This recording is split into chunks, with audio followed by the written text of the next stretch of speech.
राजनीति नहीं प्रयास करेंगे, वादा नहीं विकास करेंगे, ये कहना है ग्राम सभा रंडोल से आपके अपने ग्राम प्रधान पद की उम्मीदवार रजनी रानी पत्नी सुनील राणा का। भाइयों बहनों, याद रखिए, कर्मठ, जुझारू, निष्ठावान, ईमानदार, सेवा भावी रजनी रानी को भारी मतों से जिताना है और इन्हें रंडोल का प्रधान बनाना है। ग्राम पंचायत रंडोल को सुंदर स्वच्छ बनाना, तो मेरे भैया बहनों मिलके साथ निभाना। ग्राम पंचायत रंडोल को सुंदर स्वच्छ बनाना, तो मेरे भैया बहनों मिलके साथ निभाना। सच्चा ईमानदार इंसान चाहिए, रजनी रानी के जैसा प्रधान चाहिए। सच्चा ईमानदार इंसान चाहिए, रजनी रानी के जैसा प्रधान चाहिए।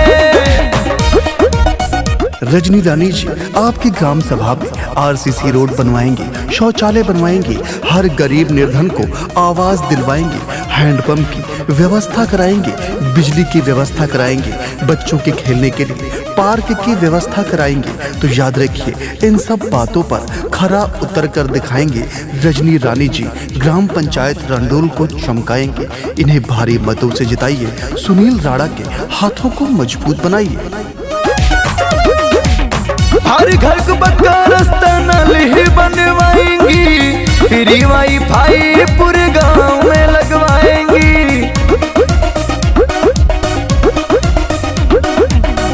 हर घर को पक्का रास्ता नल ही बनवाएंगी, फ्री वाईफाई पूरे गांव में लगवाएंगी। बिजली पानी और बेटर शिक्षा यदि है पाना, तो सुन लो दादा दादी रजनी रानी को जिताना।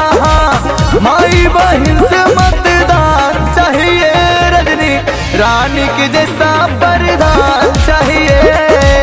सच्चा ईमानदार इंसान चाहिए, रजनी रानी के जैसा प्रधान चाहिए।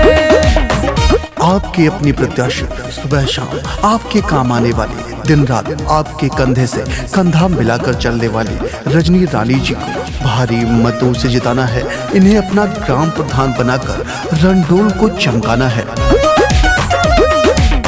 रोगी को अस्पताल पहुंचाएंगी, निःशुल्क वाहन की व्यवस्था कराएंगी। रोगी को अस्पताल पहुंचाएंगी, निःशुल्क वाहन की व्यवस्था कराएंगी। जहाँ जरूरी होगा सीसीटीवी लगवाएंगी, हर घर परिवार का पक्का मकान बनवाएंगी। हिंदू मुस्लिम में एक सम्मान चाहिए, रजनी रानी के जैसा प्रधान चाहिए। सच्चा ईमानदार इंसान चाहिए, रजनी रानी के जैसा प्रधान चाहिए। वोट नहीं कर्ज मांगते हैं, ब्याज सहित लौटा देंगे।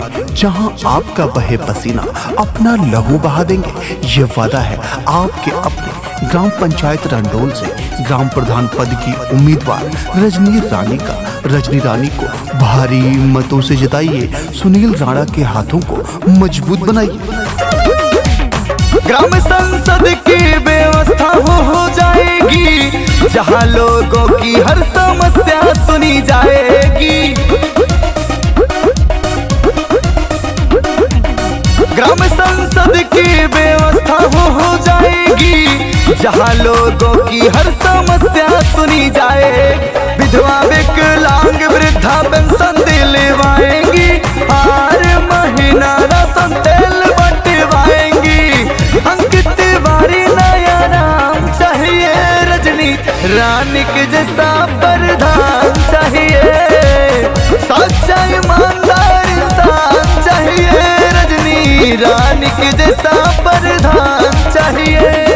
ग्राम पंचायत रंडोल को सुंदर स्वच्छ बनाना, तो मेरे भैया बहनों मिलके साथ निभाना। ग्राम पंचायत रंडोल को सुंदर स्वच्छ बनाना, तो मेरे भैया बहनों मिलके साथ निभाना।